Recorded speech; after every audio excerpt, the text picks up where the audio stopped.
आज की हमारी कहानी दो ऐसे क्लासमेट्स की है जिनकी एक दूसरे से बिल्कुल भी नहीं पटती है, लेकिन किस्मत ने उन्हें ऐसी जगह फंसा दिया जहां जिंदा रहना भी एक बड़ी चुनौती बन जाता है।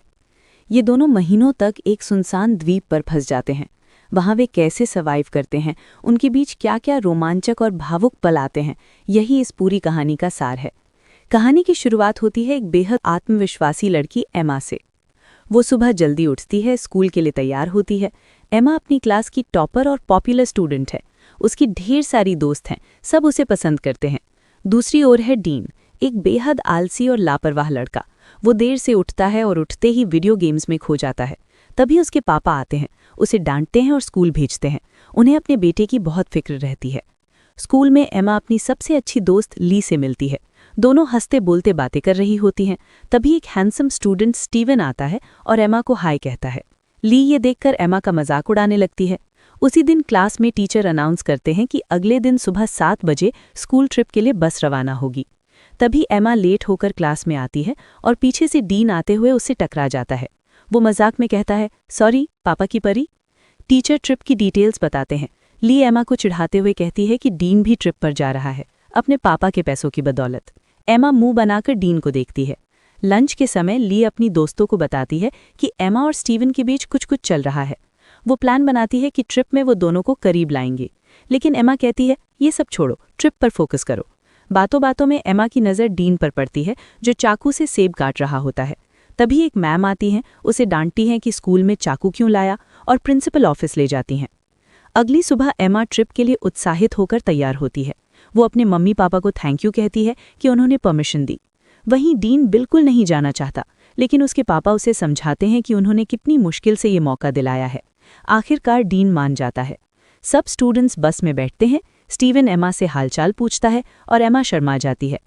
कुछ घंटों बाद सब ट्रिनिटी आइलैंड पहुंच जाते हैं। बस से उतरते ही एक मैम बताती हैं कि डिनर से पहले पूल में एंजॉय कर सकते हैं, लेकिन असली एक्टिविटी कल से शुरू होगी। एमा और उसकी दोस्तें पूल में जाती हैं, वहां स्टीवन भी होता है। सब मिलकर खूब मस्ती करते हैं। डीन ये सब अकेला बालकनी से देखता रहता है। फिर शाम को सब पार्टी बोर्ड पर पहुंचते हैं। वहां एमा की नज़र स्टीवन पर पड़ती है, जो किसी दूसरी लड़की को किस कर रहा होता है। एमा दुखी होकर वहां से जाने लगती है। डीन ये सब देखता है और एमा से कहता है, तुम्हारा बॉयफ्रेंड तो खूब एंजॉय कर रहा है। एमा गुस्से में जवाब देती है, तुम्हें इससे क्या मतलब।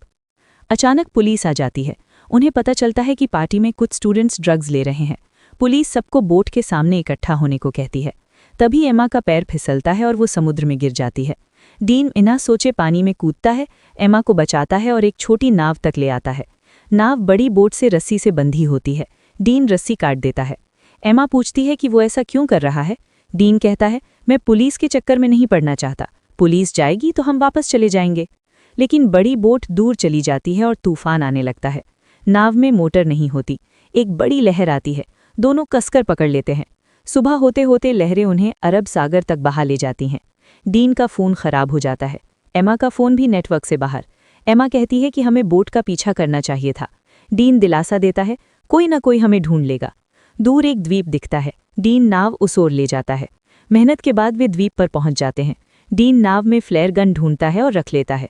दोनों उम्मीद के साथ जंगल की ओर बढ़ते हैं। दूसरी तरफ होटल में टीचर्स ट्रिप कैंसिल कर देते हैं। ली बताती है कि एमा गायब है। अटेंडेंस लेते ही पता चलता है कि डीन भी मिसिंग है। पुलिस कहती है कि ऐसे केस आम हैं, शायद खुद लौट आएं, लेकिन समुद्र में ढूंढना मुश्किल है। द्वीप पर एमा और डीन आगे बढ़ते हैं। उन्हें जंगल में एक खूबसूरत झरना मिलता है। डीन को जगह पसंद आती है। वो एमा से अपनी फ़ोटो खिंचवाने को कहता है, लेकिन एमा मना कर देती है। वो गुस्से में कहती है, हम यहाँ फंसे हैं और तुम्हें मस्ती सूझ रही है। मुझे अच्छे मार्क्स चाहिए थे, अच्छी यूनिवर्सिटी, सब बर्बाद हो जाएगा। वे आगे बढ़ते हैं, पूरे द्वीप घूमते हैं, लेकिन कोई मदद नहीं मिलती। उनकी नाव को भी लहर बहा ले जाती है। थककर वे रात वहीं बिताते हैं। डीन आग जलाता है। एमा ठंड से कांप रही होती है, तो डीन अपनी शर्ट उसे दे देता है। दोनों बातें करते हैं कि कल तक रेस्क्यू आ जाएगा। सुबह डीन देखता है कि एमा समुद्र किनारे बड़े बड़े अक्षरों में SOS लिख रही है। वो पूछता है तो एमा कहती है, अपनी जान बचाने की कोशिश कर रही हूँ। डीन तैरने जाता है। एमा उसे देखती रहती है। पानी भरते समय एमा को लगता है कोई उसे घूर रहा है। वो डर जाती है। दोनों मिलकर पत्तों से छोटी झोपड़ी बनाते हैं। फिर खाने की तलाश में केले का पेड़ मिलता है। दोनों खूब केले खाते हैं। गर्मी ज्यादा होती है। एमा अपनी पैंट काटकर शॉर्ट्स बना लेती है। डीन झोपड़ी में सो रहा होता है। एमा उसके पास लेट जाती है। डीन करवट बदलता है, उसका हाथ एमा पर पड़ जाता है। एमा को अच्छा लगता है, वो कुछ नहीं कहती। अगले दिन एमा झरने में नहा रही होती है, डीन आ जाता है। एमा चिल्लाती है, मैं नहा रही हूँ, जाओ। डीन हंसकर कहता है, तुमने ही तो कहा था गार्ड बनकर खड़ा रहूं। एमा कहती है, क्योंकि मुझे लगता है यहाँ कोई और भी है। घर पर न्यूज़ में एमा के गुमशुदा होने की खबरें आने लगती हैं। द्वीप पर रात में एमा डीन से कहती है, मुझे घर की बहुत याद आ रही है। फिर एक ट्विस्ट आता है। जंगल में घूमते हुए एमा को एक इंसानी खोपड़ी मिलती है। वो डर जाती है, कहती है, शायद वो भी हमारी तरह फंसा था। अगर मदद न मिली तो हमारी भी यही हालत होगी। डीन उसे दिलासा देता है, हम अकेले नहीं हैं, हमारे परिवार हमें ढूंढ रहे हैं। अगर हम साथ रहे तो ज़रूर बच जाएंगे। ये कहकर डीन एमा को किस करता है। एमा पहली बार किसी को किस कर रही होती है, उसे बहुत अच्छा लगता है। दोनों अपनी भावनाओं में बह जाते हैं और तूफान भी आ जाता है। सुबह एमा बहुत खुश होती है, उसने पहली बार तूफान को इतने करीब से एंजॉय किया। लेकिन डीन कहीं नहीं मिलता। वो ढूंढते हुए जंगल में जाती है, देखती है डीन एक गड्ढा खोद रहा है। उसे समझ नहीं आता। तभी एमा फिसलकर गिर जाती है, घुटने में चोट लगती है। डीन मदद करता है, घाव साफ करता है। दोनों झरने में नहाते हैं। वहाँ डीन अपनी माँ की दर्दनाक कहानी सुनाता है। कार एक्सीडेंट में उनकी मौत हो गई थी। एमा ध्यान से सुनती है। बारिश शुरू होती है, डीन मस्ती करने लगता है। एमा खुश होकर उसके साथ बारिश में नाचती है। डीन फूल तोड़कर उसके बालों में लगा देता है। एमा मुस्कुराकर कहती है, मुझे फिर से एंजॉय करना है। डीन फिर से एंजॉय करने की तैयारी करता है। न्यूज़ में आता है कि एमा और डीन गुम हुए 1 महीना हो चुका है। पुलिस मान चुकी है कि वे जिंदा नहीं बचे। सर्च ऑफिशियली बंद कर दी जाती है। द्वीप पर डीन एमा को ग्रीन फ्लैश के बारे में बताता है, सूरज डूबते समय दिखने वाली हरी रोशनी जो उसकी माँ ने उसे बताया था, लेकिन डीन ने कभी नहीं देखी। कुछ हफ्ते और बीत जाते हैं। द्वीप पर दिन गुजरते जा रहे थे और एमा व डीन अब इस खूबसूरत लेकिन सुनसान जगह के हर पल को जीने लगे थे। वे समुद्र में तैरते, झरने में नहाते, फल इकट्ठा करते और खूब हंसते खेलते। इन सब के बीच उनकी नज़दीकियां बढ़ती गईं, दिन से दिल का रिश्ता गहरा होता गया।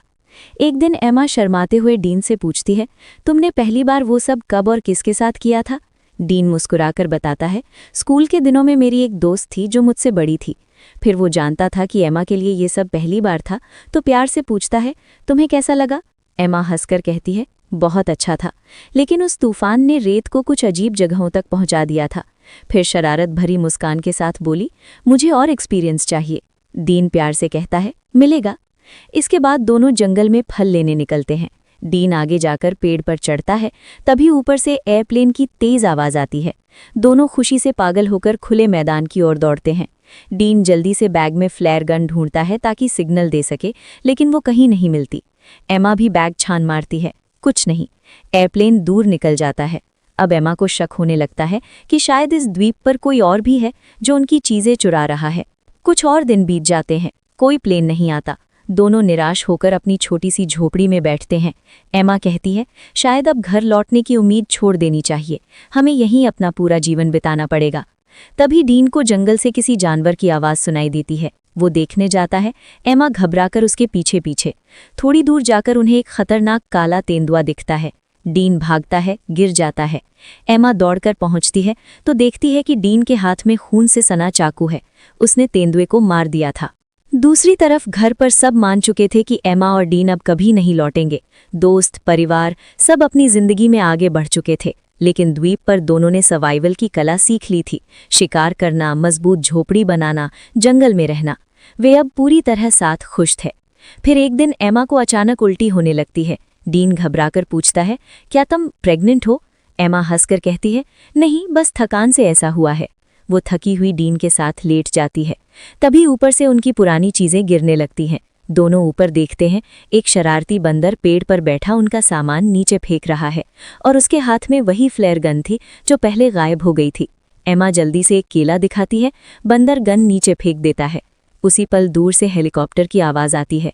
दोनों तेजी से मैदान की ओर दौड़ते हैं। एमा फ्लेयर गन लोड करती है और हवा में फायर कर देती है। हेलीकॉप्टर उन्हें देख लेता है। आखिरकार 3 महीने बाद दोनों को बचा लिया जाता है। एयरपोर्ट पर लौटते ही परिवार और दोस्त खुशी से भर जाते हैं। आंखों में आंसू, चेहरों पर मुस्कान, सब उन्हें गले लगाते हैं। दोनों को उनके घर वाले अपने अपने घर ले जाते हैं।